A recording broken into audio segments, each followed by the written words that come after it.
people, Christians, Hindus, they're going to be organized into their own millets, their own communities, and they're going to get to rule themselves. The other group I want to talk to you guys about is the Janissaries. This is very unique, okay? So it is not uncommon for Muslim leaders to recruit from conquered peoples, okay? This is not uncommon.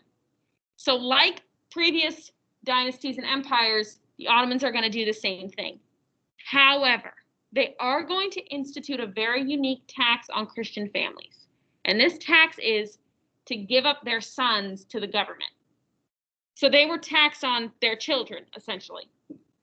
They were required to turn in their sons for government service, and then those boys would be converted to Islam and immediately put into military training.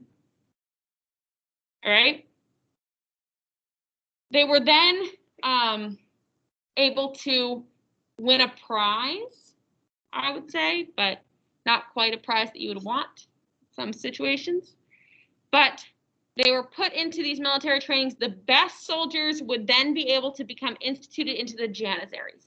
This is your elite military force, right? These soldiers are then able, if they do well, and they are smart, and they are able then to become government officials. So they're taken from their families, converted to a new religion, basically turned into a military force, and then after all this, if they do well, then they can become government officials and include and continue to move up in their status there. Like we have in other examples of communities and empires that flourish, we're going to have a great time period of arts and literature. Under Solomon specifically, it's going to blossom. When you guys look at that building there, what do you recognize? Those four long pillars, what are they called? Do you guys remember? It does start with an M. Minarets. So we do have this. This is a super, super common architectural theme in Islamic culture and Islamic architecture. We have those minarets. We see them in the Taj Mahal. We just watched that. Those pillars, those are minarets. We see them in the Hagia Sophia. We see that there. We're also going to see them here, okay? This is not the only form of art that we have at this time period. They also adapted Persian and Arab models and created miniatures. And they also wrote manuscripts as well. Now, this building is going to be built by a Janissary military engineer, Sinan, okay? He's going to design over the course of his career hundreds of mosques and buildings. This is a mosque. It is located in Eridan, and it is called the Salemi Mosque. He's quoted with saying, and this is his most famous building, so this is what he wants to show people. He's quoted with saying, it is greater in diameter than the Hagia Sophia. So that's his way of saying, I did a better job. It's bigger, you know, so good for him, right? Like I said, he is going to design hundreds of these mosques and buildings, and he is a military engineer. He is part of that elite military force, the Janissaries. Now, all great things must come to an end. And what a guy to end them, right? Great style, I think. So Solomon's going to die in 1566. Unfortunately for him, he made a couple miscues, and one of those was killing his two very capable sons. He kills them both because he thinks that they are going to, he suspects them of treason. He thinks they're going to overthrow him. So he kills them, and he leaves the one that is not capable of treason, therefore also is not very capable of running the Ottoman Empire. So Selim II, he's the guy that's left. I mean, good for him. He sticks to his character. He doesn't want to rule, so he lets his ministers do it, and the government becomes very corrupt. Okay? By 1700s, European advances with both military and commerce are going to leave the Ottomans behind, and then Russia is going to take advantage of this, capture Ottoman lands, and then local rulers in Africa are going to jump on that bandwagon and break away from Ottoman rule. So we see Solomon setting up this great empire. He sets up agriculture. He sets up a great military force. He sets up good government practices, then kills his 2 capable sons, leaves this dude, and this dude kind of pieces out for the ruling part. Ends up with the end of the Ottomans there. Now, the next part that we're going to talk about here is this Safavid Empire. I'm going to go back a little bit so that you guys can see it again.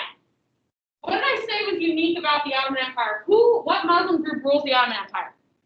Who is it? The Turks. Turks. It is Turks, yes. But we're talking about the Sunni Muslims. So we have Sunni Muslims ruling the Ottoman Empire. What was that other group? What was that other group of Muslims that does not like the Sunnis and the Sunnis do not like them?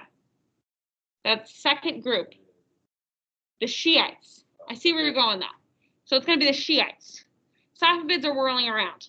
Or the Sufis are whirling around, but the Shiites and the Sunnis are not fans of each other. So we have the Safavid Empire in a very unique situation. They are sandwiched between the Mughal Empire, our Mongols, and they are sandwiched between our Ottoman, nomadic Turks, Sunnis. The Safavids are Shiite, okay? With this, we're going to see them spending a lot of their time trying to beat the Ottomans at whatever they can. So it's sandwiched, sad face, between Mughal India and the Ottoman Empire. The Shiites are going to take a different approach than most, and they're going to enforce their beliefs on everyone within their empire.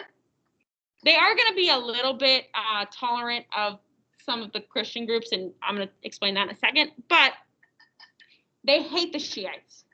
They do not like them. Shah Abbas the Great is a very important figure we're going to talk about here. Anybody know what that picture is of? It is a rug. So that rug there is a Persian rug. I'm sure that you guys have seen it in someone's home, probably. I've got one in my living room, not a real Persian rug. But that is the style.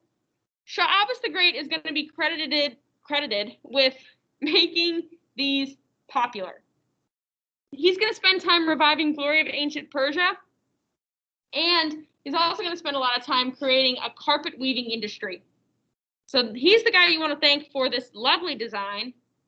A student in another class asked if these are those prayer mats. It is not one of those prayer mats, but I mean, I'm not going to tell you what to do with your carpets. So we are going to see him reviving glory from ancient Persia. He's going to use force and diplomacy against the Ottomans. He doesn't like those Sunni Ottomans. He is not a fan at all. He's going to seek alliances with European states against them. That's what he's doing. He's looking for this diplomacy with Europe in order to form an alliance against the Ottomans. He is going to rule from 1588 to 1629. He's going to spend a lot of time reducing taxes on farmers and herders, helping with agriculture. He tolerates non-Muslims. Like I said, they do enforce their beliefs on most of their communities and most of the people within their empires. They're going to set that capital in Isfahan, and that's going to end up becoming the center of the international silk trade. Now, the Armenians were mainly the ones that dealt with the silk trade before this time period, so he's going to bring a lot of them into Isfahan to promote that international silk trade, to make it better. And then his idea of toleration is to build a settlement for Christians outside the city and just kind of let them do their own thing. So he builds a settlement and says the Christians can govern themselves. They're not really my problem. All right? So like I said, this Shah Abbas the Great, this is the guy that's ruling from 1588, 1629. Very important figure, and if you guys need some way to remember him, remember that carpet picture there. He does a great job. All right, so unfortunately, glory is going to fade after this guy dies. When you have those important figures, we see it with Solomon. We see it with Shah Abbas. These are both examples of these important figures setting up a really, really great thing and then dying, and nobody can pick up the slack. Glory's going to fade after Shah Abbas dies, and the Shiite scholars are going to take this opportunity to challenge authority.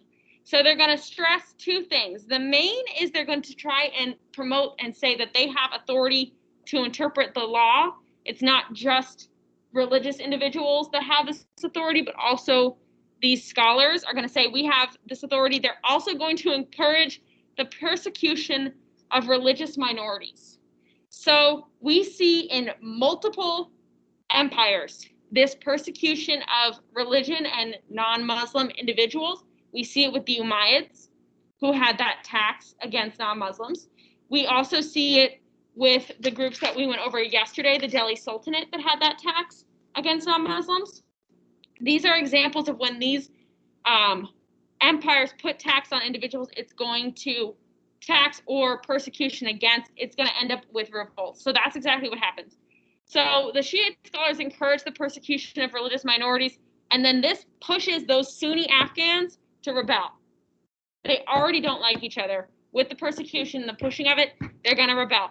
The rebels defeat the imperial armies and they capture Isfahan and they force the ruler to abdicate in 722. Okay? So in 722, we no longer have this Safavid empire. However, a new dynasty pops up, the Qajars, and they're going to win control of Iran. They're going to make Tehran the capital, and they're going to rule until 1925. Okay? With this, the Safavid Empire does something that's very, very, very important. And remember when we talked about, you guys might not because it was day one when we went over this. We talked about 90% of the Shiite population living in the areas surrounding in Iran and around Iran. That's where 90% of the Shiite population lives. This Safavid Empire is going to firmly establish that Shiite community to be in that area. Okay? That's why, remember that picture.